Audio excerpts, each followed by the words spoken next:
Inter board exam 2026 में जितने भी विद्यार्थी आर्ट्स स्ट्रीम में पॉलिटिकल साइंस अर्थात कि राजनीति शास्त्र नामक विषय लिए हैं, तो इनका विषय कोड 322 है।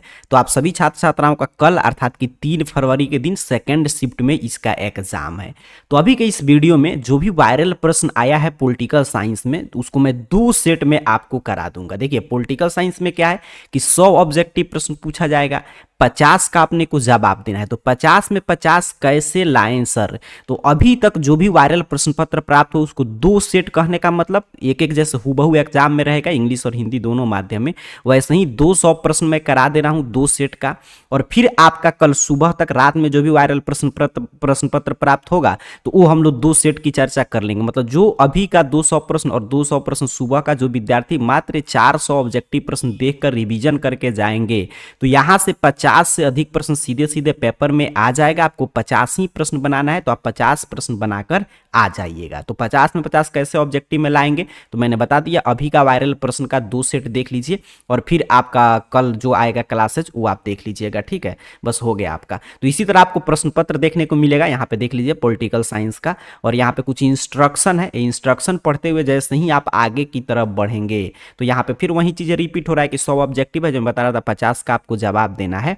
और देखिए लघु उत्तरीय और दीर्घ उत्तरीय प्रश्न की चर्चा कर लें तो इसमें जो है 30 लघु उत्तरीय प्रश्न पूछा जाएगा आपके पॉलिटिकल साइंस में, यहाँ पे आप देख पा रहे होंगे, जिसमें से 15 प्रश्न का जवाब देना है, 2 अंकीय प्रश्न रहेगा, और 8 दीर्घ उत्तरीय प्रश्न पूछा जाएगा जिसमें से 4 प्रश्न का जवाब देना है, 5 अंकीय प्रश्न है। चलिए सीधे चलते हैं प्रश्न पे। वही चीज है कि 100 ऑब्जेक्टिव प्रश्न है, 50 का जवाब OMR सीट पे देना है, और यहाँ पे चीजें एक एक प्रश्न देखकर याद कर लीजिएगा। सीधे प्रश्न और उत्तर पे हम लोग फोकस रहेंगे। 200 अभी प्रश्न मैं करा देना हूँ, इसको रात भर समय रट जाइए, और 200 सुबह में आएगा वायरल प्रश्न, वो रट कर आप जाइएगा, एग्जाम आपका बिल्कुल शानदार बीतेगा। अब चलिए प्रश्न उत्तर पे जल्दी जल्दी प्रश्न का उत्तर दीजिएगा, नहीं मालूम होगा तो रट लीजिएगा क्योंकि अब कल पेपर है तो समझने का समय गया।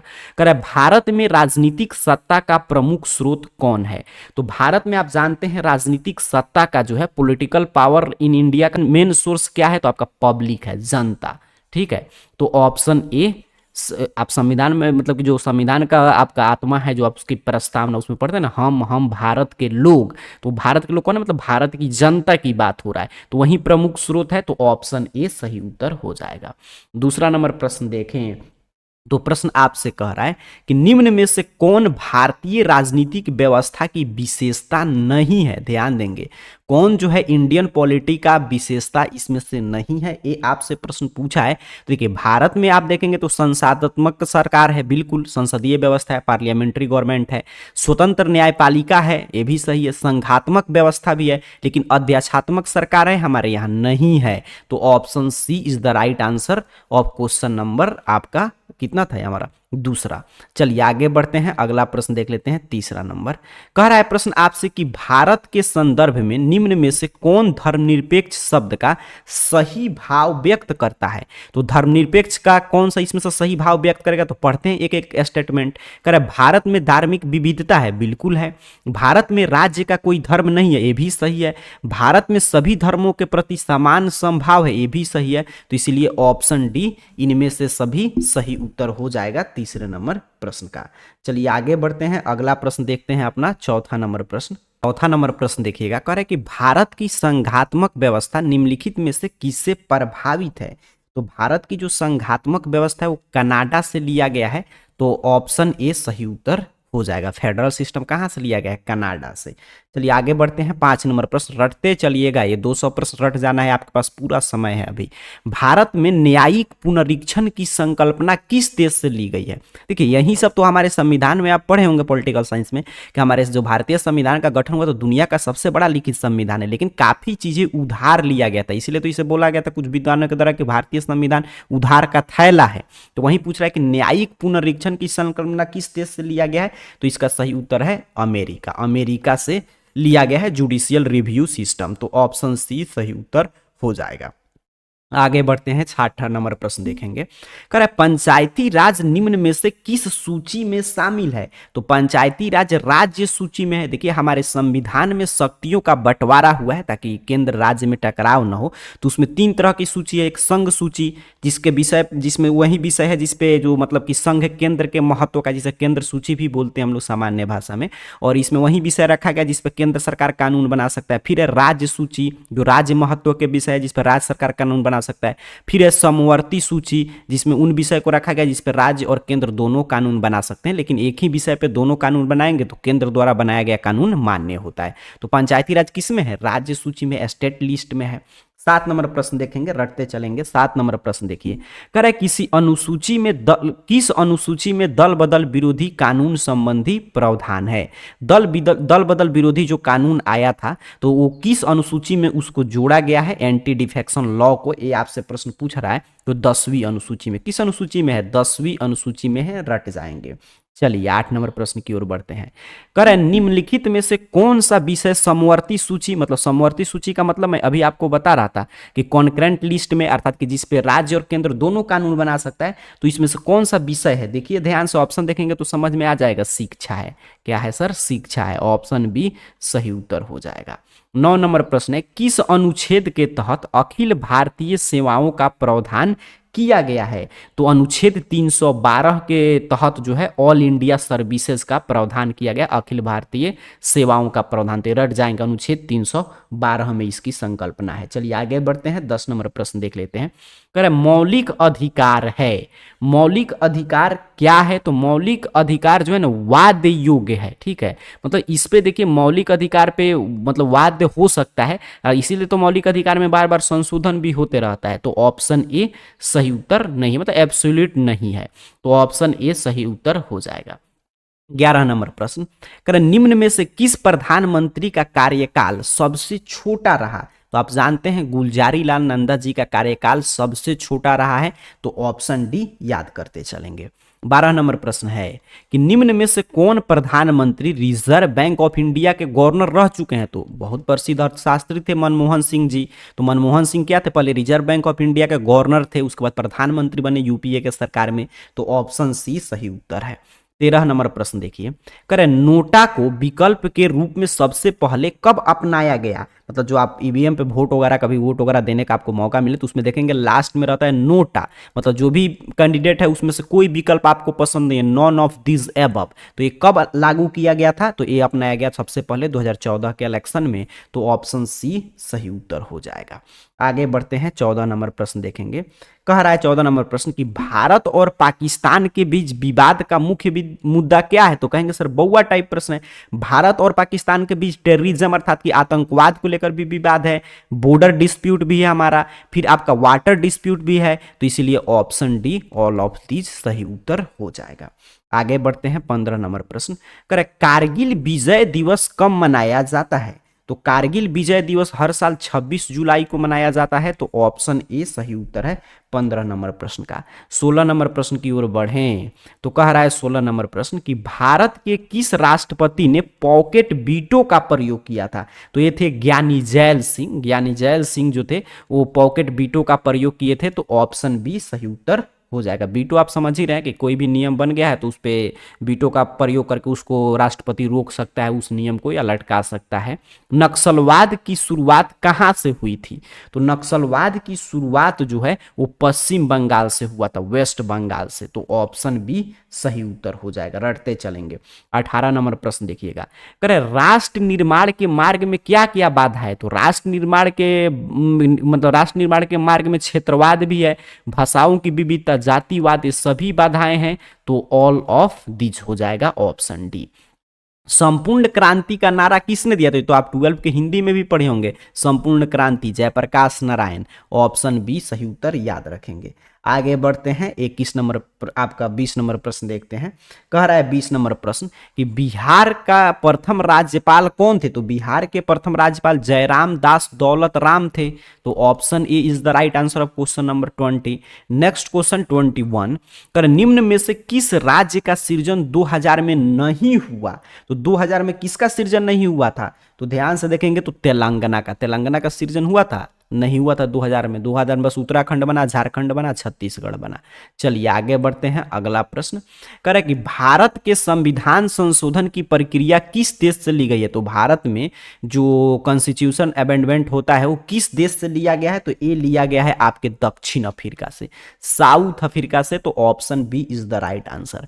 नेक्स्ट क्वेश्चन रट जाइएगा, मैं बार बार बता रहा हूं कि पॉलिटिकल साइंस में 50 में 50 सही करना है। तो 200 वायरल प्रश्न अभी का, 200 मॉर्निंग तक जो रात में आएगा वो हम करा देंगे आपको। तो 400 प्रश्न जो विद्यार्थी रिवीजन करके जाएंगे, 50 से ज्यादा प्रश्न इससे टकरा जाएगा, आसानी से 50 में 50 सही करके आइएगा। वर्तमान में भारत में कुल कितने उच्च न्यायालय हैं? हाई कोर्ट कितने हैं वर्तमान में हमारे देश में? ये प्रश्न पूछा गया है। तो 25। कितने हैं sir? 25। Option A is the right answer. Next question की ओर बढ़ेंगे। करे साफ्टा जो है संगठन है साफ्टा, तो इसकी स्थापना कब हुई थी? तो 2006 में। कब हुआ था? 2006 में। तो ऑप्शन बी राइट उत्तर हो जाएगा, याद करते चलेंगे। 25 नंबर प्रश्न देखिए, कह रहा है भारत किस तरह का गणतंत्र है? तो जो भारत है वो धर्मनिरपेक्ष भी है, समाजवादी भी है, हम लोग संप्रभु भी है। तो इसीलिए ऑप्शन डी सही उत्तर है। आगे बढ़ते हैं, अगला प्रश्न देखते हैं। 26 नंबर कह रहा है अंतर्राष्ट्रीय श्रम संगठन एक विशिष्ट अभिकरण है। तो जो इंटरनेशनल लेबर ऑर्गेनाइजेशन है ILO, तो वो किस प्रकार का विशिष्ट, मतलब किस एजेंसी के तहत काम करता है? कुल मिलाकर यही आपसे पूछ रहा है। तो ये संयुक्त राष्ट्र संघ का एक इकाई है, UNO का इकाई है। चलिए आगे बढ़ते हैं। 27 नंबर प्रश्न कह रहे अंतर्राष्ट्रीय परमाणु ऊर्जा अभिकरण की स्थापना कब हुई? तो अंतर्राष्ट्रीय परमाणु ऊर्जा अभिकरण की स्थापना 1957 में हुआ था। कब हुआ था इंटरनेशनल एटॉमिक एनर्जी एजेंसी की स्थापना? तो 1957 में। चलिए आगे बढ़ते हैं। करे जनहित याचिका कहां दायर की जाती है? बउआ टाइप प्रश्न है, जल्दी से बताएंगे। जनहित याचिका कहां दायर की जाती है सर? तो जनहित याचिका देखिए उच्च न्यायालय में, हाई कोर्ट में भी हम लोग दायर कर सकते हैं, उसके साथ साथ सर्वोच्च न्यायालय में भी। तो दोनों हो जाएगा, ए और बी दोनों इसका सही है। ऐसे प्रश्न आए तो छोड़ भी सकते हैं आप एग्जाम में, क्योंकि जहां पे एक से अधिक प्रश्न ऑप्शन सही रहे। आगे बढ़ते हैं, अगला प्रश्न देखते हैं। 29 नंबर कह रहे सूचना का अधिकार कानून किस प्रकार का कानून है? तो सूचना का अधिकार कानून एक मौलिक अधिकार है, फंडामेंटल राइट्स में इसको रखा गया है। तो ऑप्शन बी सही उत्तर हो जाएगा। चलिए आगे बढ़ेंगे। Right to information. अगर देखिए 30 नंबर प्रश्न देखेंगे। कह रहे यूनेस्को का मुख्यालय कहाँ है? तो यूनेस्को का मुख्यालय पेरिस में है। कहाँ है सर? पेरिस में। तो ऑप्शन सी सही उत्तर हो जाएगा। 31 नंबर प्रश्न कह रहा है आपसे कि दक्षेस की स्थापना का विचार किसने प्रस्तावित किया था? तो दक्षेस की स्थापना का विचार जनरल जिया उर रहमान ने दिया था। तो ऑप्शन सी सही उत्तर है, जनरल जिया उर रहमान। सार्क की स्थापना का मतलब श्रेय इन्हीं को दिया जाता है। कह रहा है कि संयुक्त राष्ट्र संघ के किस अंग को दुनिया का पुलिस कहते हैं? तो संयुक्त राष्ट्र संघ, जिसका महत्व दिन प्रतिदिन अब कम ही होते जा रहा है, लेकिन इसका जो सुरक्षा परिषद है, सिक्योरिटी काउंसिल है, इसको हम लोग दुनिया की पुलिस कहते हैं। तो ऑप्शन बी सही उत्तर हो जाएगा। 33 नंबर प्रश्न देखिए। कह रहा है कि सार्क का प्रथम शिखर सम्मेलन कहाँ हुआ था? तो सार्क का प्रथम शिखर सम्मेलन ढाका में हुआ था। ढाका क्या है? तो ढाका आपका राजधानी है, जैसे काठमांडू है नेपाल का, उसी तरह ढाका बांग्लादेश का है, भारत का नई दिल्ली है, और श्रीलंका का थिम्पू। चलिए आगे बढ़ते हैं, अगला प्रश्न देख लेते हैं। कह रहा है आपसे कि निम्न में से कौन सा देश दक्षेस का सदस्य नहीं है? तो दक्षेस का सदस्य इसमें से कौन नहीं है? तो म्यांमार है, सार्क का सदस्य नहीं है। भूटान भी है, श्रीलंका भी है, नेपाल भी है। तो म्यांमार नहीं है। तो ऑप्शन डी सही उत्तर हो जाएगा। 35 नंबर प्रश्न कह रहे निम्न में कौन गुट निरपेक्ष आंदोलन के उद्देश्य में शामिल नहीं है? तो गुट निरपेक्ष आंदोलन के उद्देश्य में साम्राज्यवाद और उपनिवेशवाद शामिल नहीं था। तो यहाँ पे देखिए साम्राज्यवाद और उपनिवेशवाद का समर्थन करना शामिल नहीं है गुट निरपेक्ष आंदोलन में, नॉन अलाइन मूवमेंट में। तो ऑप्शन डी सही उत्तर हो जाएगा। 36 नंबर प्रश्न की ओर बढ़ें तो कह रहा है सच्ची गुट निरपेक्षता की विदेश नीति का समर्थन किसने किया था? ट्रू नॉन अलाइनमेंट का पॉलिसी का मतलब कि सपोर्ट किसने किया था, ये आपसे पूछ रहा है। तो इसके सबसे बड़े सपोर्टर थे मोरारजी देसाई। तो ऑप्शन सी सही उत्तर हो जाएगा। चलिए 37 नंबर प्रश्न की ओर बढ़ेंगे। कह रहा है आपसे कि हम भारत के लोग शब्द का प्रयोग भारतीय संविधान के किस भाग में किया गया है? तो ये प्रयोग किया गया है आपके कितना में हो जाएगा? प्रस्तावना में। देखिए प्रस्तावना की शुरुआत ही होता है हम भारत के लोग। तो ऑप्शन डी प्रियम्बल सही उत्तर हो जाएगा। आगे बढ़ते हैं 38 नंबर प्रश्न की ओर। करें संविधान की 11वीं अनुसूची में कितने विषय हैं? तो संविधान के 11वीं अनुसूची में 29 विषय हैं। कितने विषय हैं सर? 29। ऑप्शन सी सही उत्तर है। 39 नंबर प्रश्न। करें निम्नलिखित में से कौन सा शब्द प्रस्तावना के 42वें संविधान संशोधन के द्वारा जोड़ा गया था? देखिए कितना शानदार शानदार प्रश्न है। तो इसका उत्तर देंगे जल्दी से 39 नंबर प्रश्न का। तो आप जानते हैं समाजवाद शब्द जो है, सोशलिज्म, ये 42वें संविधान संशोधन के द्वारा हमारे प्रस्तावना में जोड़ा गया है, पहले से नहीं था। 40 नंबर प्रश्न देखिए। करें संविधान को पवित्र दस्तावेज किसने कहा है? तो संविधान जो है आपका एक पवित्र दस्तावेज है, एक कथन है बी आर अम्बेडकर साहब के। किसका है? बी आर अम्बेडकर साहब का। तो ऑप्शन ए सही उत्तर रट के जाएंगे। 41 नंबर प्रश्न की ओर बढ़ेंगे। कह रहा है आपसे केंद्र राज्य संबंध किस अनुसूची में शामिल है? तो केंद्र राज्य संबंध की चर्चा जो है वो आपके 7वीं अनुसूची में है, 7th शेड्यूल में। तो ऑप्शन ए सही उत्तर हो जाएगा। आगे बढ़ते हैं 42 नंबर प्रश्न की ओर। कह रहा है कौन सा अनुच्छेद भारतीय संविधान की आत्मा के रूप में जाना जाता है? तो भारतीय संविधान की आत्मा बोलते हैं अनुच्छेद 32 को। किसको बोलते हैं? आर्टिकल 32 को। ऑप्शन सी सही उत्तर है। मैं सीधे प्रश्न उत्तर बता रहा हूं क्योंकि कल आपका पेपर है। अब इसको रटेंगे तो सिर्फ आपको इससे मतलब रखना, आप समझने का समय गया और सीधे इससे बस जैसा ही भारतीय संविधान की आत्मा कौन अनुच्छेद है? तो अनुच्छेद 32, सीधे उत्तर करके आना है। तो अब बस आपको दिमाग में सटीक चीजें बस बैठा लेना है ताकि एग्जाम में 50 में 50 आपका सही हो। अध्यादेश जारी करने का अधिकार राष्ट्रपति का कौन सा अधिकार है? तो अध्यादेश जारी करने का अधिकार राष्ट्रपति का विधायी अधिकार है। तो ऑप्शन ए सही उत्तर है 43 का। 44 नंबर प्रश्न देखिए। कह रहे अध्यक्षात्मक शासन का उदय सर्वप्रथम किस देश में हुआ था? तो प्रेसिडेंशियल रूल का उदय सबसे पहले अमेरिका में हुआ था। तो ऑप्शन ए सही उत्तर हो जाएगा। आगे बढ़ते हैं 45 नंबर प्रश्न। कह रहा है आपसे कि एक्ट ईस्ट नीति किस प्रधानमंत्री के द्वारा शुरू किया गया था? एक्ट ईस्ट पॉलिसी जो है कौन से प्राइम मिनिस्टर ने स्टार्ट किया? तो नरसिंह राव ने। नरसिंह राव ने। तो ऑप्शन ए सही उत्तर हो जाएगा, नरसिम्हा राव। चलिए 46 नंबर प्रश्न कर 17वीं लोकसभा का चुनाव कब हुआ था? तो 17वीं लोकसभा का चुनाव हुआ था 2019 में। आगे 18वीं पूछे तो 2019 में 5 जोड़ लीजिए, 2024 में जो हुआ है। फिर आगे पूछेगा तो उसमें 5 साल जोड़ते जाइएगा। चलिए अगला प्रश्न देखेंगे। कह रहे आम आदमी पार्टी जो मतलब आप है, आम आदमी पार्टी, इसको राष्ट्रीय पार्टी की दर्जा कब मिला? तो आम आदमी पार्टी को राष्ट्रीय पार्टी की जो दर्जा है वो 2023 में दिया गया दर्जा। तो ऑप्शन डी सही उत्तर हो जाएगा। अगला प्रश्न है कि वर्तमान में भारत में कितने राष्ट्रीय दल हैं? नेशनल पार्टीज की संख्या कितनी है? तो 6 है। कितने हैं? 6। तो ऑप्शन बी सही उत्तर है। 49 नंबर प्रश्न देखिए। कर नीति आयोग की स्थापना कब हुई? पहले आप जानते हैं योजना आयोग था, तो योजना आयोग को बंद करके नीति आयोग लाया गया 2015 में। तो ऑप्शन बी सही उत्तर हो जाएगा। आगे बढ़ते हैं 50 नंबर प्रश्न। करे ताशकंद समझौता किन देशों के मध्य हस्ताक्षरित हुआ था? तो ताशकंद समझौता जो है आपके भारत और पाकिस्तान के बीच हुआ था। लाल बहादुर शास्त्री ने साइन किया था, आप जानते हैं। इसके बाद उनकी मृत्यु भी हो जाती है ताशकंद समझौता के बाद। तो ऑप्शन ए सही उत्तर हो जाएगा। देखिए एग्जाम में अपने को तो 85 बना कर आना है 100 में से, लेकिन सर 50 में 50 सही कैसे करेंगे? तो मैं शुरू में ही बता दिया कि 200 प्रश्न ए और 200 प्रश्न कल अगर रात में कुछ वायरल आएगा तो मैं करा दूंगा। इतना जो विद्यार्थी करके जाएंगे अपना पूरा रट के, तो इससे बाहर कोई प्रश्न नहीं आएगा। 51 नंबर प्रश्न की ओर बढ़ते हैं। कह रहा है वर्तमान में संयुक्त राष्ट्र संघ के कितने सदस्य देश हैं? तो वर्तमान में संयुक्त राष्ट्र संघ के 192 सदस्य देश हैं। कितने हैं? 192। तो ऑप्शन आपका 193 ना है, 100 बिल्कुल। संयुक्त राष्ट्र संघ के मतलब यूएनओ के कितने सदस्य देश हैं? तो 193 है। तो ऑप्शन बी याद रखिएगा सही उत्तर है। चलिए आगे बढ़ते हैं। अगला प्रश्न देखते हैं आपका 52 नंबर।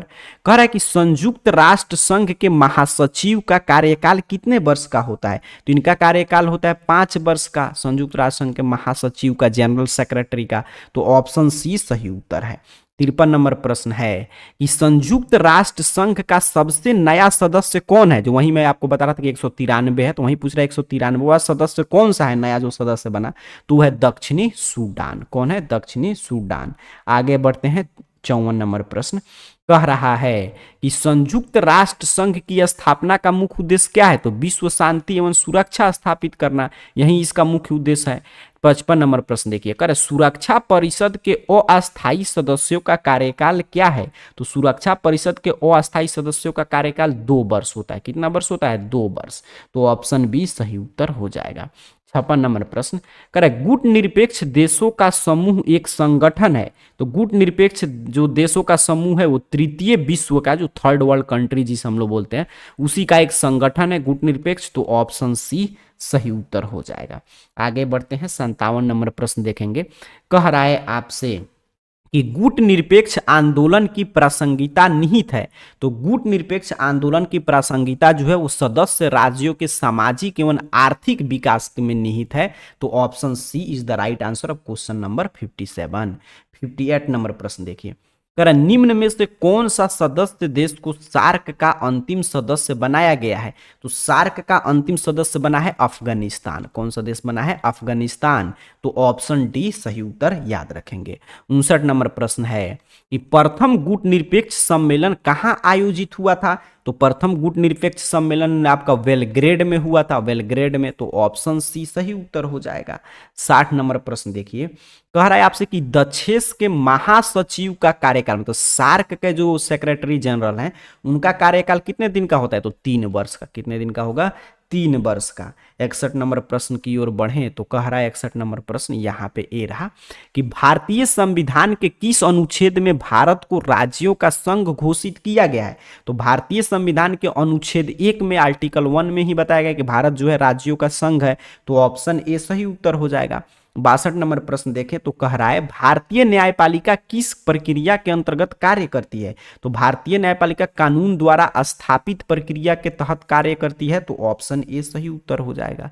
63 नंबर प्रश्न ए रहा, करे भारतीय संविधान की किस सूची पर केंद्र और राज्य दोनों कानून बना सकते हैं, तो अभी मैं ऊपर बता रहा था कि समवर्ती सूची पे, कॉन्करेंट लिस्ट पे। तो ऑप्शन सी सही उत्तर हो जाएगा। आगे बढ़ते हैं, 64 नंबर प्रश्न देखिए, करे किस संविधान संशोधन द्वारा नगर निकायों को संवैधानिक दर्जा दिया गया है, तो आपका 74वां संविधान संशोधन करके नगर निकाय को क्या कर दिया गया, संवैधानिक दर्जा दे दिया गया। तो ऑप्शन बी सही उत्तर हो जाएगा। चलिए अगला प्रश्न देखिए, कह रहा है नगर निगम की स्थापना के लिए कम से कम कितनी जनसंख्या आवश्यक है, तो 5 लाख से अधिक जनसंख्या पर नगर निगम की स्थापना की चर्चा है। तो ऑप्शन सी सही उत्तर हो जाएगा। 66 नंबर प्रश्न कह रहा है भारत की विदेश नीति के मूल सिद्धांतों का समावेश संविधान के किस अनुच्छेद में किया गया है, तो भारत की विदेश नीति के मूल सिद्धांतों का जो समावेश है वो अनुच्छेद 51 में किया गया, आर्टिकल 51 में। आगे बढ़ते हैं, 67 नंबर प्रश्न कह रहे भारतीय विदेश नीति आधारित है, तो भारतीय विदेश नीति गुट निरपेक्षता पर है, नॉन अलाइनमेंट पर है। तो ऑप्शन सी सही उत्तर हो जाएगा।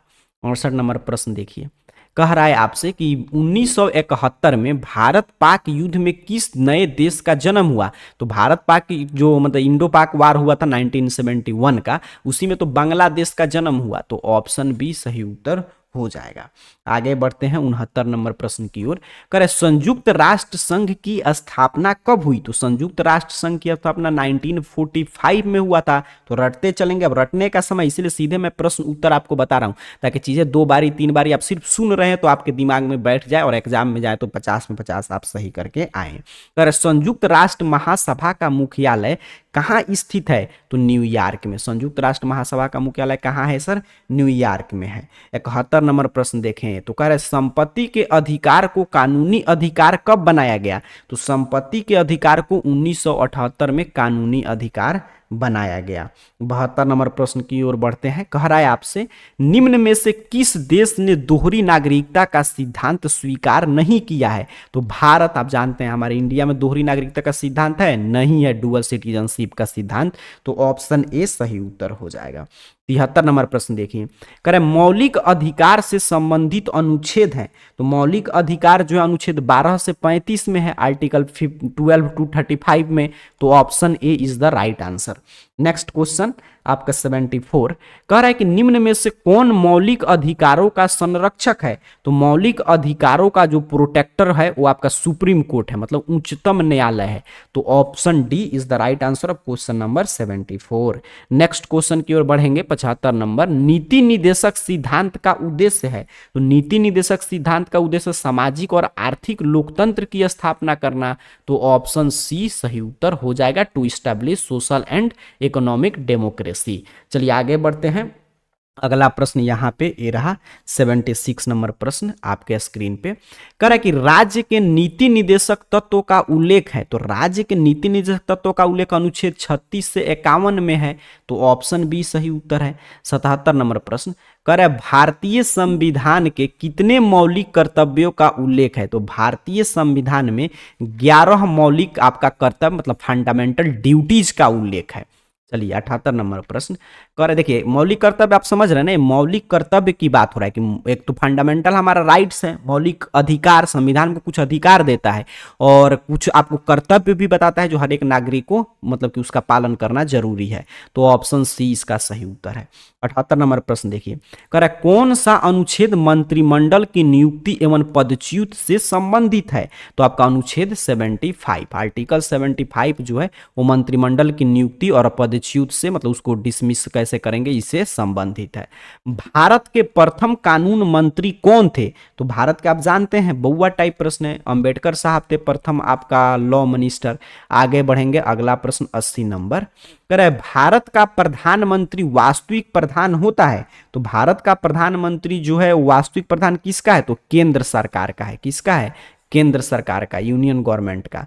आगे बढ़ेंगे, 81 नंबर प्रश्न देखिए, पूछा है अनुच्छेद 75 के अनुसार मंत्रियों की नियुक्ति करने का अधिकार किसे है। तो राष्ट्रपति को। अनुच्छेद 75 के अनुसार मंत्रियों की नियुक्ति करने का अधिकार राष्ट्रपति को है, लेकिन किसके सिफारिश पे। तो प्रधानमंत्री के सिफारिश पे। चलिए आगे बढ़ते हैं, अगला प्रश्न देखते हैं 82 नंबर कर राष्ट्रीय पंचायती राज दिवस कब मनाया जाता है। तो राष्ट्रीय पंचायती राज दिवस 24 अप्रैल को मनाया जाता है। कब मनाया जाता है, 24 अप्रैल को। 83 नंबर प्रश्न देखिए, कह रहा है निम्न में से किस राज्य में विधान परिषद है। तो बिहार में भी विधान परिषद है और यहाँ पे महाराष्ट्र में भी है, आंध्र प्रदेश में भी है, तो इसीलिए ऑप्शन डी याद रखिएगा। चलिए यहां पे देखते हैं 84 नंबर कह रहा है, 84 नंबर कि बिहार विधानसभा में कुल सदस्य की संख्या कितनी है। तो बिहार विधानसभा में कुल सदस्य 243 हैं। कितना है, तो 243। ये सारा प्रश्न कल के पेपर में देखने को मिलेगा, तो रटते चलेंगे। भारत में सूचना का अधिकार कानून कब लागू हुआ। तो भारत में सूचना का अधिकार कानून जो है वो 2005 में लागू हुआ था। कब लागू हुआ, 2005 में। अगला प्रश्न देखिए, कह रहे भारत में पंचायती निकाय में महिलाओं, बिहार में पंचायती निकाय में महिलाओं को 50% आरक्षण किस वर्ष प्रदान किया गया था। तो ये प्रदान किया गया कि कब, तो 2006 में ही मिला था। ऑप्शन बी सही उत्तर हो जाएगा। पहला बिहार राज्य बना जो महिलाओं को पंचायत निकाय में 50% आरक्षण भी दिया। कर अंतर्राष्ट्रीय अहिंसा दिवस कब मनाया जाता है। तो हर साल महात्मा गांधी के जयंती को 2 अक्टूबर को पूरा इंटरनेशनल नॉन वायलेंस डे मनाया जाता है। किस देश का संविधान अलिखित है। तो किस देश का संविधान अलिखित है, ब्रिटेन का। ठीक है, बाकी जो है आपका भारत का तो लिखित संविधान है, ब्रिटेन का क्या है, अलिखित है। कह रहा है कि G20 के 18वें शिखर सम्मेलन का मूल विषय क्या था। तो G20 का 18वें शिखर सम्मेलन का मूल विषय था एक धरती और एक, आपका जो मोटोज था, मेन थीम पूछ रहा है, एक धरती, एक परिवार, एक भविष्य। तो ऑप्शन ए सही उत्तर हो जाएगा, 1 अर्थ 1 फैमिली 1 फ्यूचर। 90 नंबर प्रश्न देखिए, कह रहा निम्नलिखित में से कौन सा देश G20 का सदस्य नहीं है। तो G20 का सदस्य कौन नहीं है, बांग्लादेश। आप जानते हैं बांग्लादेश G20 में है, नहीं है।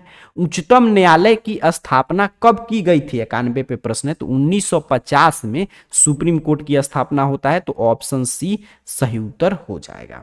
आगे बढ़ते हैं 92 नंबर प्रश्न, करे जनहित याचिका की शुरुआत की गई थी। तो जनहित याचिका की शुरुआत जो है वो आपके न्यायिक पहल के द्वारा किया गया था, जुडिशियल इंटेंशन के द्वारा। तो ऑप्शन सी सही उत्तर है, 92 का रटते चलेंगे। 93 पे प्रश्न है कि भारत में राज्य विधानमंडल का उच्च सदन कौन सा है। तो भारत में राज्य विधानमंडल का उच्च सदन विधान परिषद है। ठीक, तो ऑप्शन बी सही उत्तर है। आगे बढ़ते हैं 94 नंबर, करे 86वां संविधान संशोधन संबंधित है, अर्थात कि 86 नंबर जो संविधान संशोधन हुआ वो किससे संबंधित है? शिक्षा के अधिकार से, राइट टू एजुकेशन से संबंधित है। तो ऑप्शन ए सही उत्तर हो जाएगा। 95 पे प्रश्न है कि अनुच्छेद 355 का सर्वप्रथम प्रयोग कब किया गया? तो अनुच्छेद 355 का सर्वप्रथम प्रयोग 2023 में किया गया था। कब किया गया था? 2023 में। अगला प्रश्न देखेंगे, करे भारतीय संसद का निम्न सदन, तो लोकसभा निम्न सदन है और राज्यसभा को उच्च सदन बोलते हैं। तो ऑप्शन सी फिलहाल सही उत्तर रट जाना है आपको। करे पंचशील सिद्धांत के प्रतिपादक कौन थे? तो पंचशील सिद्धांत जवाहरलाल नेहरू का था, पंचशील प्रिंसिपल्स। तो ऑप्शन बी 97 का सही उत्तर है। पूरा रटते चलिएगा। 98 पे प्रश्न, सुरक्षा परिषद के अस्थायी सदस्य की संख्या है? तो सुरक्षा परिषद में 10 अस्थायी सदस्य हैं। तो ऑप्शन ए सही उत्तर हो जाएगा।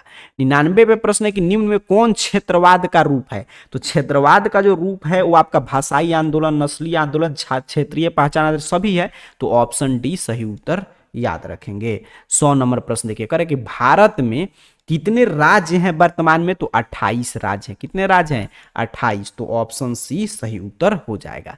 तो इस तरह मैं आपको 100 जो है ऑब्जेक्टिव करा दिया पहले सेट का। अब चलते हैं अपने दूसरे सेट की ओर, और इसमें भी 100 ऑब्जेक्टिव है। तो जैसा कि मैं शुरू में ही बताया कि अभी मैं 200 करा रहा हूं, तो इसको पूरा समय है रट जाइएगा। और कल भी सेकंड शिफ्ट में, तो उसके पहले जो भी वायरल प्रश्न आएगा 200 2 सेट में मैं करा दूंगा। जो विद्यार्थी 400 प्रश्न रट के जाएंगे, तो हम लोग का यही टारगेट है कि 50 से ज्यादा प्रश्न टकरा जाए, ताकि सभी विद्यार्थियों का पॉलिटिकल साइंस में अच्छा रिजल्ट आए और 50 में 50 आपका ऑब्जेक्टिव सही हो। तो चलिए दूसरा सेट की तरफ बढ़ते हैं आपके पॉलिटिकल साइंस के, और सीधे मैं आपको लेके चल रहा हूं प्रश्न पे। यहां से देख रहे हैं आप, इंस्ट्रक्शन है एग्जाम में, यही सब इंस्ट्रक्शन मिलेगा, वहां पे भी आप चीजें देख सकते हैं। सीधे चलते हैं प्रश्न पे, ठीक है। 30 लघु उत्तरीय प्रश्न, वही 2 अंकीय प्रश्न रहेगा, जिसमें से 15 बनाना है। 8 दीर्घ उत्तरीय प्रश्न रहेगा, 5 अंकीय प्रश्न। चलिए प्रश्न की तरफ बढ़ेंगे। 1 से 100 तक फिर वही बात है। प्रश्न देखिएगा अभी, यहां से 85 बनाना है, और 50 में 50 सही करने के लिए अभी का 200 प्रश्न आपको रट जाना है। कह राष्ट्रपति के निर्वाचन की प्रक्रिया भारतीय संविधान के किस अनुच्छेद में वर्णित है? राष्ट्रपति का जो निर्वाचन के बारे में, माने राष्ट्रपति का किस तरह इलेक्शन होगा, उसका पूरा प्रोसीजर किस अनुच्छेद में बताया गया है सर? तो अनुच्छेद 54 और 55 में, आर्टिकल 54 एंड 55 में। अगला प्रश्न देखेंगे, कह भारत के राष्ट्रपति की संवैधानिक स्थिति क्या है? तो भारत की राष्ट्रपति की संवैधानिक स्थिति है कि हेड ऑफ स्टेट का, अर्थात कि राज्य का अध्यक्ष है, हेड ऑफ स्टेट का है। तो ऑप्शन ए सही उत्तर हो जाएगा। आगे बढ़ते हैं। अगला प्रश्न 3 नंबर, कह रहा है कि कैबिनेट के मेहराब की आधारशिला किसे कहते हैं? मतलब कैबिनेट का आर्क जो है वो कौन है? तो प्रधानमंत्री होता है। पूरा ऑप्शन बी सही उत्तर है, प्राइम मिनिस्टर। रटते चलेंगे सर, रटने का अब समय है। पेपर में कल 50 से प्रश्न ज्यादा इसमें से दिख जाएगा, 50 प्रश्न बनाकर आ जाइएगा। 4 नंबर प्रश्न देखिए, कह रहा है भारतीय संविधान के किस अनुच्छेद के अंतर्गत राष्ट्रपति देशव्यापी संकट काल की घोषणा कर सकता है? नेशनल इमरजेंसी की मतलब घोषणा जो राष्ट्रपति करेगा वो किस अनुच्छेद के तहत करेगा? तो अनुच्छेद 352 के तहत आप जानते हैं नेशनल इमरजेंसी की घोषणा किया जाता है। कह रहे राष्ट्रपति राज्यसभा के कितने सदस्य को मनोनीत करता है? तो राष्ट्रपति जो है वो राज्यसभा के आपके 12 सदस्यों को मनोनीत कर सकता है। तो ऑप्शन सी सही उत्तर हो जाएगा, 12। आगे बढ़ेंगे। 6 नंबर प्रश्न, कर राज्य के शासन में केंद्र का प्रतिनिधि किसे कहा गया है? तो राज्य के शासन में केंद्र का जो प्रतिनिधि है वो किसे कहते हैं? राज्यपाल को। राज्यपाल जो है गवर्नर है, वो क्या है? केंद्र का एजेंट है जो राज्य में रहता है। तो ऑप्शन बी सही उत्तर हो जाएगा। 7 नंबर प्रश्न देखिए, करेक्ट, कोई मंत्री जो संसद या विधायक नहीं है उसे किस समय में संसद या विधायक होना अनिवार्य है? मतलब मान लीजिए कोई आदमी है जो संसद या विधायक नहीं है, उसको सीधे मंत्री बना दिया गया, जैसे बिहार इलेक्शन में आपने देखा, तो उसको कितना समय में संसद या विधायक बनना पड़ेगा, नहीं तो उसकी मंत्री पद की मतलब जो सदस्यता लिया है, जो शपथ लिया, वो खत्म हो जाएगा। तो इसका सही उत्तर है 6 मंथ का समय दिया जाता है। 6 मंथ में उसको मंत्री या संसद या विधायक बनना ही होगा। चलिए आगे बढ़ते हैं। 8 नंबर प्रश्न कह रहा है आपसे, किस अनुच्छेद के अंतर्गत राज्यों में राष्ट्रपति शासन लगाया जाता है? तो 356 के अंतर्गत, और देश में तो 352, और राज्य में लगाना होगा तो 356। तो ऑप्शन सी सही उत्तर है। आगे बढ़ते हैं 9 नंबर प्रश्न। करेक्ट, कौन राज्य के मंत्री परिषद का अध्यक्ष होता है? तो राज्य के मंत्री परिषद का अध्यक्ष मुख्यमंत्री होता है, चीफ मिनिस्टर। तो ऑप्शन बी सही उत्तर हो जाएगा। 10 नंबर प्रश्न है कि कौन भारत के राष्ट्रपति पर महाभियोग लगा सकता है? तो संसद, पार्लियामेंट जो है, संसद जो है वो राष्ट्रपति पर महाभियोग लगा सकता है। तो ऑप्शन बी सही उत्तर हो जाएगा। 11 नंबर प्रश्न देखिए, करेक्ट, कौन सा सदन प्रधानमंत्री के खिलाफ अविश्वास प्रस्ताव ला सकता है? तो कौन सा सदन है? लोकसभा। लोकसभा जो है प्रधानमंत्री के खिलाफ अविश्वास प्रस्ताव ला सकता है। तो ऑप्शन बी सही उत्तर हो जाएगा। अब जानते हो अविश्वास प्रस्ताव अगर पारित हो गया तो प्रधानमंत्री को क्या करना पड़ता है? इस्तीफा देना पड़ता है। उपराष्ट्रपति कितने दिनों के लिए चुने जाते हैं? तो वो जो वाइस प्रेसिडेंट हैं उपराष्ट्रपति, वो चुने जाते हैं आपके 5 वर्ष के लिए। कितने दिन के लिए? 5 वर्ष के लिए। ऑप्शन सी सही उत्तर है। करे, प्रधानमंत्री की नियुक्ति संविधान के अनुसार कौन करता है? तो राष्ट्रपति करेगा, प्रेसिडेंट। यहाँ पे देखिए उपराष्ट्रपति, यहाँ पर राष्ट्रपति होना चाहिए, यहाँ पे देख रहे ना इंग्लिश में प्रेसिडेंट, तो राष्ट्रपति करेगा। ऑप्शन ए सही उत्तर हो जाएगा। 14 नंबर प्रश्न देखेंगे, करे कि राज्य में मंत्री परिषद सामूहिक रूप से किसके प्रति उत्तरदायी होता है? तो राज्य में जो मंत्री परिषद है वो विधानसभा के प्रति उत्तरदायी होगा। तो पूरा मंत्री परिषद की देखिए बात हो रहा है, तो विधानसभा के प्रति। तो ऑप्शन ए सही उत्तर हो जाएगा। 15 नंबर प्रश्न देखिए, करे कि राज्यों में विश्वविद्यालय के कुल अधिपति कौन होते हैं? तो राज्यपाल होते हैं, गवर्नर होंगे राज्य में विश्वविद्यालय के कुल अधिपति। तो ऑप्शन बी सही उत्तर रटते चलेंगे। सारा प्रश्न महत्वपूर्ण है, कल के पेपर के लिए पूरा रट जाइएगा। किस अनुच्छेद के अंतर्गत राज्यपाल अध्यादेश जारी कर सकते हैं? मतलब राज्यपाल को अध्यादेश जारी करने की शक्ति किस अनुच्छेद में वर्णित है? तो 213 में है। किस अनुच्छेद में है? 213 में है। आगे बढ़ते हैं 17 नंबर प्रश्न, कह रहा है कि संविधान सभा के अध्यक्ष तो डॉक्टर राजेंद्र प्रसाद जी थे संविधान सभा के अध्यक्ष। तो ऑप्शन सी रट जाएंगे। 18 नंबर प्रश्न देखिएगा, कह रहा है कि संविधान सभा की पहली बैठक कब हुई थी? तो संविधान सभा की पहली बैठक 9 दिसंबर 1946 को हुआ था। तो ऑप्शन बी सही विद्यार्थी याद रखेंगे। करें, संविधान सभा के प्रारूप समिति के अध्यक्ष बी आर अम्बेडकर साहब थे, प्रारूप समिति के अध्यक्ष। तो ऑप्शन सी सही उत्तर हो जाएगा। संविधान सभा की पहली बैठक कहाँ हुई? तो संविधान सभा की पहली बैठक दिल्ली में हुआ था। तो option D is the right answer of question number 20। Next question देखिए 21 नंबर, करे भारतीय संविधान सभा के सदस्यों की कुल संख्या कितनी थी? मतलब भारतीय संविधान सभा में कुल कितने सदस्य थे? तो बउआ टाइप प्रश्न है, 389 थे। तो ऑप्शन बी सही उत्तर हो जाएगा। आगे बढ़ते हैं 22 नंबर प्रश्न, करे संविधान के विभिन्न पहलुओं का अध्ययन हेतु संविधान द्वारा कितनी समितियों को गठित किया गया था? तो कितनी समितियों का गठन किया गया था? 13 समितियों का। तो ऑप्शन सी सही उत्तर है, रटते चलेंगे। आगे बढ़ते हैं 23 नंबर प्रश्न, करे किस मामले में सुप्रीम कोर्ट अर्थात कि सर्वोच्च न्यायालय ने घोषणा किया कि प्रस्तावना संविधान का हिस्सा नहीं है? तो ये था बेरूवरी केस जब चला था, तो उसी में सुप्रीम कोर्ट ने डिक्लेयर किया था कि preamble is not a part of the constitution. आगे बढ़ते हैं अगला प्रश्न, करे किस संविधान संशोधन द्वारा समाजवाद भारतीय संविधान की प्रस्तावना में जोड़ा गया? तो ये पहला जो सेट हम लोग चर्चा कर रहे थे उसमें भी ये सेम प्रश्न था, 42वें संविधान संशोधन करके समाजवाद को जोड़ा गया था। तो ऑप्शन बी सही उत्तर हो जाएगा। आगे बढ़ते हैं 25 नंबर प्रश्न की ओर, करे किस देश के संविधान से भारत में नीति निर्देशक तत्वों का सिद्धांत लिया गया? तो आयरलैंड के संविधान से नीति निर्देशक तत्वों का सिद्धांत लिया गया है। तो ऑप्शन डी सही उत्तर है। चलिए 26 नंबर प्रश्न देखें, तो कह रहा है संविधान के किस अनुच्छेद में संविधान के संशोधन की प्रक्रिया वर्णित है? तो संविधान के अनुच्छेद 368 में आपका कॉन्स्टिट्यूशन कैसे अमेंडमेंट होगा, तो इसके बारे में चर्चा किया गया है। न्यायिक समीक्षा देखिए, फिर वो जुडिशियल रिव्यू अभी मैं चर्चा किया था, आप सही विद्यार्थी उत्तर देंगे। जुडिशियल रिव्यू कहां से लिया गया है? संयुक्त राज्य अमेरिका से, पहले सेट में भी ये था। सर्वप्रथम किस देश में संघात्मक शासन स्थापित हुई? तो संघात्मक शासन जो है, फेडरल सिस्टम जो है, ये सबसे पहले अमेरिका में ही स्थापित हुआ था। तो ऑप्शन बी याद करेंगे। आगे बढ़ते हैं 29 नंबर प्रश्न कह रहा है आपसे कि राष्ट्रपति की संकटकालीन शक्तियां किस देश की संविधान से छीन ली गई है? ठीक है, किस देश की संविधान से मतलब ली गई है, यहाँ पे वही चीज़ है, छीन ली गई है। यहाँ पे थोड़ा सा देखिए, जब भी यहाँ पे हिंदी में मतलब अनुवाद में दिक्कत हो ना तो इंग्लिश में आप देख सकते हैं। तो संकटकालीन शक्तियाँ जो है राष्ट्रपति को किस देश की संविधान से लिया गया है, तो जर्मन संविधान से, ठीक है, वीमर जर्मन संविधान से।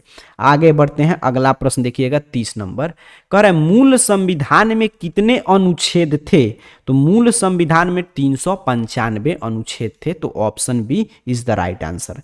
नेक्स्ट क्वेश्चन 31, कह रहे विदेश संबंध का विषय किस सूची में रखा गया, तो एक्सटर्नल जो अफेयर है वो आपका यूनियन लिस्ट में है, मतलब संघ सूची में है, तो ऑप्शन ए सही उत्तर है।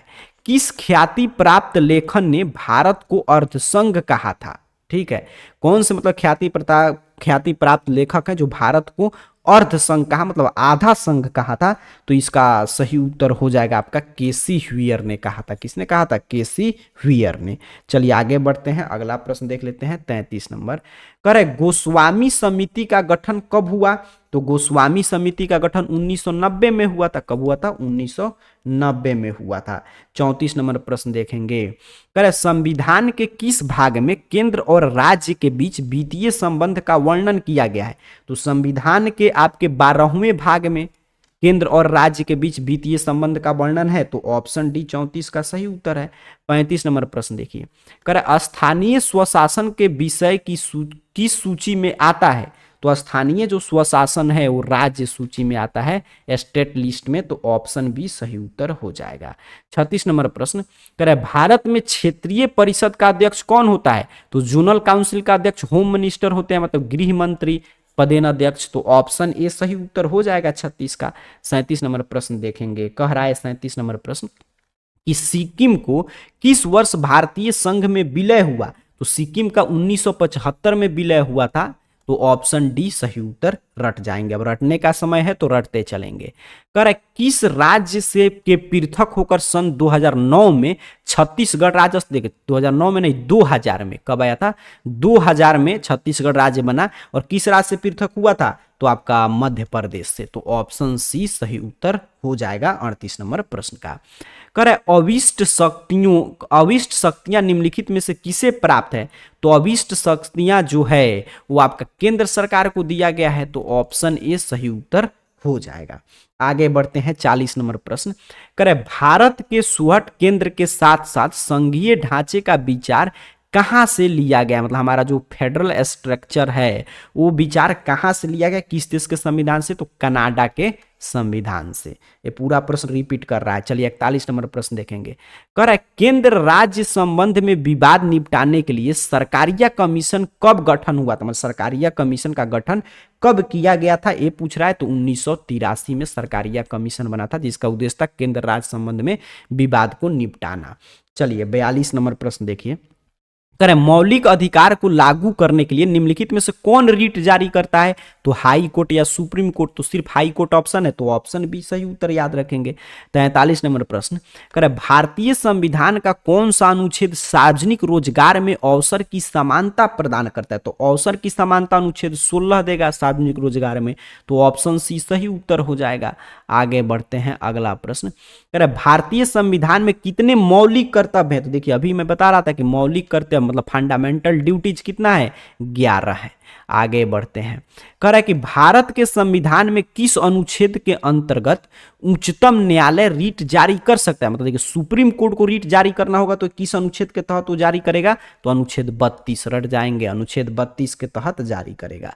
46 नंबर प्रश्न देखिए, कह रहा है भारतीय संविधान के किस भाग का उद्देश्य लोक कल्याणकारी राज्य की स्थापना करना है, तो भारतीय संविधान के आपके राज्य के नीति निर्देशक तत्वों का उल्लेख मतलब कि आपका उद्देश्य होता है लोक कल्याणकारी राज्य की स्थापना करना, तो ऑप्शन डी सही उत्तर हो जाएगा। 19वें अनुच्छेद में नागरिकों की कितनी स्वतंत्रताएं वर्णित है, तो आपका कितना 19वें अनुच्छेद में ना, तो 19वें अनुच्छेद में नागरिकों की 6 मतलब कि स्वतंत्रताएं वर्णित है, तो ऑप्शन बी सही उत्तर रटते चलेंगे, अब रटने का समय है। कह भारतीय संविधान का कौन सा अनुच्छेद उपाधियों के उन्मूलन से संबंधित है, तो उपाधियों के उन्मूलन मतलब कि चर्चा है किस में, 18 में, तो ऑप्शन बी सही उत्तर हो जाएगा, अनुच्छेद 18। आगे बढ़ते हैं 49 नंबर प्रश्न देखते हैं, कह रहा है भारतीय संविधान के किस भाग में मौलिक अधिकार का वर्णन है? तो मौलिक अधिकार का वर्णन है तीसरा, मतलब भारतीय संविधान के भाग 3 में मौलिक अधिकार का वर्णन है, फंडामेंटल राइट का। तो ऑप्शन बी सही उत्तर हो जाएगा। 50 नंबर प्रश्न देखिए, कह रहा है प्रश्न कि भारतीय संविधान का कौन सा अनुच्छेद समाजवाद के सिद्धांत को दर्शाता है? तो अनुच्छेद 39। अनुच्छेद 39 जो है वो समाजवाद के सिद्धांत को दर्शाता है। देखिए एग्जाम में जो है ना आपको 50 ही बनाना है, ये जरूरी नहीं शुरू से 1 से 50 आप बनाए, कहीं से भी आप 50 बना सकते हैं, लेकिन शुरू से जो 50 आप बनाए रहेंगे वहीं 50 चेक होगा, उसका आगे जो प्रश्न बनाएंगे वो चेक नहीं होगा। तो इसीलिए 100 प्रश्न आएगा, तो अपने को ध्यान रखना है कि हाँ ये शुरू में ही प्रश्न नहीं कि शुरू में प्रश्न टकरा जाए, हो सकता है कुछ प्रश्न बीच से मिल जाए, कुछ नीचे से। तो सभी प्रश्न देखेंगे, जो प्रश्न हम लोग के क्लास से जो 200 प्रश्न अभी मैं करा रहा हूँ, 200 जो रात में अगर कोई वायरल आएगा तो सुबह में मैं करा दूंगा, तो इसमें से जो प्रश्न रहेगा 50 वो आपको बनाकर आ जाना है। आगे बढ़ते हैं, अगला प्रश्न ध्यान से देखते चलिएगा। अब रटने का समय इसलिए सिर्फ प्रश्न उत्तर पे हम लोग फोकस है। करें किस मौलिक अधिकार के तहत बेगार का निषेध किया गया है? तो किस मौलिक अधिकार के तहत किया गया है? तो आपका शोषण के विरुद्ध अधिकार, राइट अगेंस्ट एक्सप्लोनेशन। तो ऑप्शन सी सही उत्तर है। आगे बढ़ते हैं, 52 नंबर प्रश्न कह रहा है मौलिक अधिकार में संशोधन कौन सक्षम है? तो मौलिक अधिकार में संसद जो है संशोधन कर सकता है। तो ऑप्शन डी सही उत्तर हो जाएगा। 53 नंबर प्रश्न देखिए, कह रहा है आपसे कि संविधान के किन प्रावधानों को न्याय योग्य नहीं माना गया है? तो संविधान के राज्य के नीति निर्देशक तत्वों को न्याय योग्य नहीं माना गया है। तो ऑप्शन बी सही उत्तर हो जाएगा।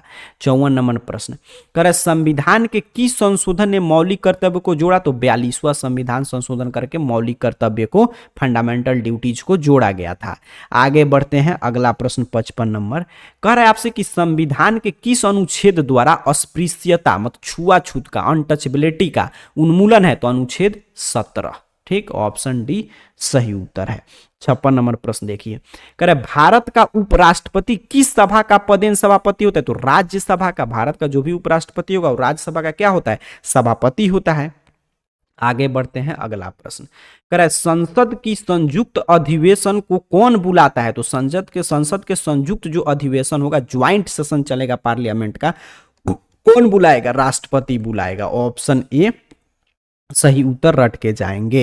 58 नंबर प्रश्न कह रहा है भारतीय संविधान में संशोधन के लिए विधेयक कहाँ लाया जा सकता है? तो संविधान में संशोधन करना है तो विधेयक लोकसभा या राज्यसभा किसी में भी आ सकता है। तो ऑप्शन सी सही उत्तर है। 59 नंबर प्रश्न देखिए, कह रहे लोकसभा की प्रथम महिला सभापति कौन थी? तो मीरा कुमार। लोकसभा की प्रथम महिला सभापति मीरा कुमार थी। तो ऑप्शन बी रट जाना है आपको। 60 नंबर प्रश्न कह रहा है कि भारत के किस विधेयक को धन विधेयक कौन पर, मतलब भारत में कोई विधेयक आया है तो धन विधेयक है या नहीं, ये कौन प्रमाणित करेगा? तो ये लोकसभा के अध्यक्ष, लोकसभा के अध्यक्ष बताते हैं कि मनी बिल है या नहीं। आगे बढ़ते हैं, 61 नंबर प्रश्न देखिए, कह रहा है कि लोकसभा में संघ शासित प्रदेश को कितने स्थान दिए गए हैं? तो लोकसभा में संघ शासित प्रदेश को 20 मतलब सीट दिया गया है। तो ऑप्शन ए सही उत्तर हो जाएगा। यूनियन टेरिटरीज को 20 मैक्सिमम सीट दिया गया है। चलिए 62 नंबर प्रश्न देखिए, किस प्रधानमंत्री के शासन काल में दल बदल विरोध अधिनियम कानून जो है आया था? तो दल बदल विरोध अधिनियम कानून बना कब? तो राजीव गांधी के शासन काल में। किसके शासन काल में? राजीव गांधी के शासन काल में। चलिए आगे बढ़ते हैं, 63 नंबर प्रश्न कह रहे राज्यसभा के सदस्यों का कार्यकाल कितना होता है? तो 6 वर्ष। कितना होगा सर? 6 वर्ष होगा। 64 नंबर प्रश्न देखें तो कह रहा है कि राष्ट्रपति संसद के किस सदन का सदस्य होता है? तो राष्ट्रपति जो है आपके किसी भी सदन का सदस्य नहीं है। राष्ट्रपति किस सदन का सदस्य? किसी भी सदन का सदस्य नहीं है। तो ऑप्शन डी सही उत्तर हो जाएगा। 65 नंबर प्रश्न देखेंगे, कह रहा है आपसे कि वर्तमान में लोकसभा में सदस्यों की संख्या 543 है।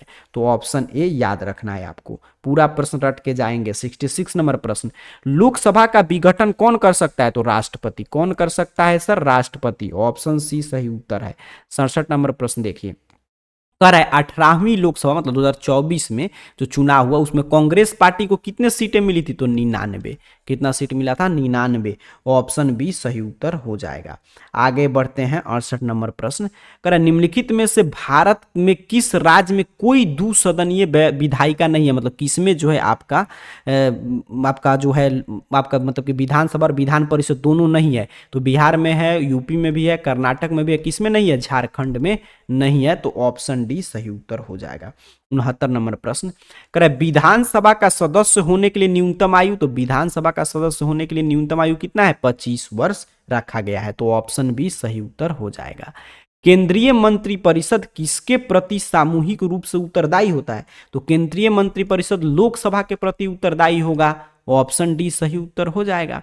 करेक्ट, किस सदन में अध्यापकों और स्नातकों के लिए सीट आरक्षित है, तो किस सदन में आरक्षित है, ये आपका है विधान परिषद में, बिल्कुल विधान परिषद में है अध्यापक और स्नातक के लिए जो चुनाव होता है, तो ऑप्शन डी सही उत्तर हो जाएगा।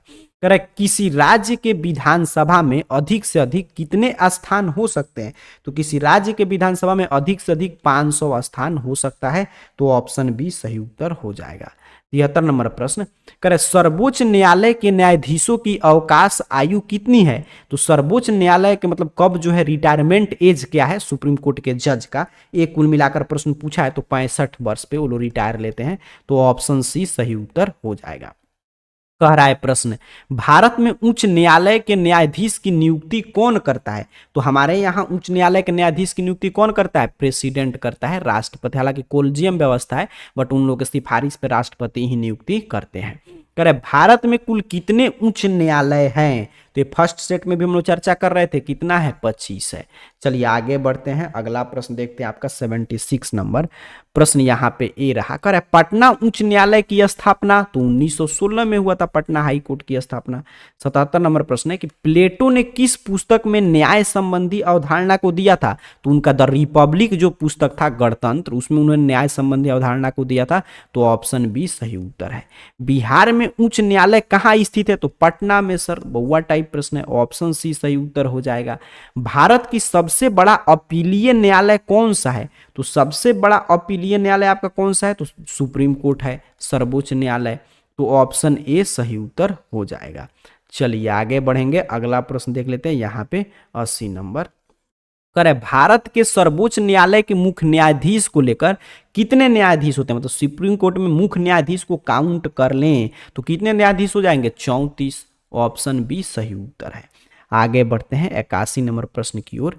कह रहे आपसे कि उच्च न्यायालय के न्यायाधीश की संख्या निर्धारित करने का अधिकार किसे प्राप्त है, तो उच्च न्यायालय की न्यायाधीश में कितना, मतलब उच्च न्यायालय में कितना न्यायाधीश रहेगा, इसके अधिकार जो है प्रेसिडेंट अर्थात कि राष्ट्रपति को प्राप्त है, तो ऑप्शन बी सही उत्तर हो जाएगा। 82 नंबर प्रश्न कह रहा है भारतीय संविधान के किस अनुच्छेद के अंतर्गत उच्च न्यायालय रीट जारी कर सकता है, तो अनुच्छेद 226 के तहत, ऑप्शन बी सही उत्तर हो जाएगा। हाई कोर्ट की बात कर रहा था। चलिए 83 नंबर प्रश्न देखेंगे। कह रहा है आपसे 83 नंबर प्रश्न यहाँ पे ए रहा कि भारत सरकार तथा राष्ट्रपति का कानूनी सलाहकार कौन होता है, तो भारत सरकार तथा राष्ट्रपति का कानूनी सलाहकार जो है अटॉर्नी जनरल होता है, कौन होता है, अटॉर्नी जनरल होता है। चलिए आगे बढ़ते हैं 84 नंबर प्रश्न ए रहा। 84 नंबर प्रश्न कह रहा है कानून के शासन का विचार किसने दिया, तो कानून के शासन का विचार जो है एवी डायसी ने दिया था, तो ऑप्शन बी सही उत्तर हो जाएगा। आगे अच्छा कानून के यहाँ पे देखेंगे, कानून के क्या पूछ रहा है आपके शासन का विचार ना, हाँ कानून के शासन का विचार बिल्कुल एवी डायसी ने दिया था। आगे बढ़ते हैं 85 नंबर प्रश्न कह रहा है सर्वोच्च न्यायालय के न्यायाधीश की संख्या में कौन वृद्धि कर सकता है, तो सर्वोच्च न्यायालय के न्यायाधीश की संख्या में आपका संसद जो है वो वृद्धि कर सकता है, तो ऑप्शन डी सही उत्तर हो जाएगा। लोकसभा में एंग्लो इंडियंस के लिए कितने स्थान आरक्षित हैं, तो एंग्लो इंडियंस की लोकसभा में तो एक भी नहीं है, लोकसभा में एक भी स्थान नहीं है, तो ऑप्शन डी सही उत्तर है। आगे बढ़ते हैं 87 नंबर प्रश्न कह रहा है कि भारतीय संविधान के किस भाग में चुनाव आयोग की व्यवस्था है, तो चुनाव आयोग की व्यवस्था जो है 15 में है, तो ऑप्शन ए सही उत्तर है। भारत के चुनाव आयोग के मतलब भारत के चुनाव आयोग में कितने सदस्य की चर्चा है, तो आपके 3, कितने सदस्य होते हैं, 3। चलिए आगे बढ़ते हैं, अगला प्रश्न देखते हैं 89 नंबर प्रश्न ए रहा। यहाँ पे थोड़ा सा मैं नीचे कर दूं, तो कह रहा है कि भारत के मुख्य चुनाव आयुक्त को हटाने का शक्ति किसे है, राष्ट्रपति को है, किसे है, राष्ट्रपति को है। आगे बढ़ते हैं 90 नंबर प्रश्न कह रहा है भारत में राजनीतिक दलों के चुनाव चिन्ह कौन प्रदान करता है, तो इलेक्शन कमीशन, निर्वाचन आयोग जो है राजनीतिक दल के चुनाव चिन्ह उन्हें मान्यता वगैरह चुनाव कराना, ये सभी काम इलेक्शन कमीशन का ही है। 91 नंबर प्रश्न देखिए कह रहे भारत में नगरीय प्रशासन किस वायसराय की देन है, तो लॉर्ड रिपन की देन है, किसकी देन है, लॉर्ड रिपन की देन है। आगे बढ़ते हैं 92 नंबर प्रश्न। कर संविधान के किस अनुच्छेद में ग्राम पंचायत की स्थापना की बात कही गई है? तो संविधान के अनुच्छेद 40 में कहा गया है ग्राम पंचायत की स्थापना का बात, तो ऑप्शन बी सही उत्तर हो जाएगा। 93 नंबर प्रश्न देखें तो कह रहा है पंचायती राज दिवस कब मनाया जाता है? तो पंचायती राज दिवस 24 अप्रैल को। कब मनाया जाता है? 24 अप्रैल को। 94 नंबर प्रश्न देखिएगा, कह रहा है किस संवैधानिक संशोधन से स्थानीय स्वशासन को मजबूत आधार मिला? तो किस संवैधानिक संशोधन से मिला था? 73वां और 74वां, जो मतलब 73वां 74वां किससे है? एक आपके ग्राम पंचायत से और एक जो आपका नगर पंचायत है उससे संबंधित है। भारत और पाकिस्तान के बीच ताशकंद समझौता, देखिए उसमें था कि ताशकंद समझौता किनके बीच में हुआ था, अब पूछ रहा है कि भारत और पाकिस्तान के बीच ताशकंद समझौता जो हुआ वो कब हुआ था? तो ये हुआ था आपका 1965 में। ऑप्शन ए सही उत्तर है। सार्क का मुख्यालय कहाँ है सर? ये आपसे प्रश्न पूछा जा रहा है। तो सार्क का मुख्यालय काठमांडू में है। कहाँ है? काठमांडू में है। चलिए 97 नंबर प्रश्न देखिएगा, करे गुट निरपेक्ष आंदोलन की स्थापना कब हुआ? तो गुट निरपेक्ष जो आंदोलन है वो कब से शुरू हुआ? तो एक इसकी स्थापना हुआ 1961 में। तो ऑप्शन बी सही उत्तर हो जाएगा। 98 नंबर प्रश्न, करे उल्फा किस देश का आतंकवादी संगठन है? तो भारत का उल्फा। तो ऑप्शन सी सही उत्तर हो जाएगा। 99 नंबर प्रश्न देखिए, करे संयुक्त राष्ट्र संघ के कितने अंग हैं? तो संयुक्त राष्ट्र संघ के 6 अंग हैं। ऑप्शन डी सही उत्तर है। 100 नंबर प्रश्न, कह रहा है कि संयुक्त राष्ट्र संघ की स्थापना कब हुआ था? तो 1945 में यूएनओ की स्थापना हुआ था। तो ऑप्शन ए सही उत्तर हो जाएगा। तो इस तरह पूरा मैं आपको 200 प्रश्न पॉलिटिकल साइंस से करा दिया। ये 200 प्रश्न पूरा आपको रट लेना है, और फिर अगर रात में वायरल प्रश्न आएगा तो सुबह में मैं क्लासेस दे दूंगा, उसमें भी 200 प्रश्न जो भी मिला रहेगा वो मैं करा दूंगा। इतना जो विद्यार्थी 400 के अप्रोक्सीमेट प्रश्न समझ लीजिए, अगर आप रिवीजन करके जाते हैं तो 50 से ज़्यादा प्रश्न आपका इसी से टकरा जाएगा। तो आसानी से आप 50 में 50 पॉलिटिकल साइंस में सही करके आएंगे। तो आप सभी परीक्षार्थियों का पॉलिटिकल साइंस का एग्जाम बिल्कुल शानदार बीते, इन्हीं शुभकामनाओं के साथ आप सभी को बहुत बहुत धन्यवाद।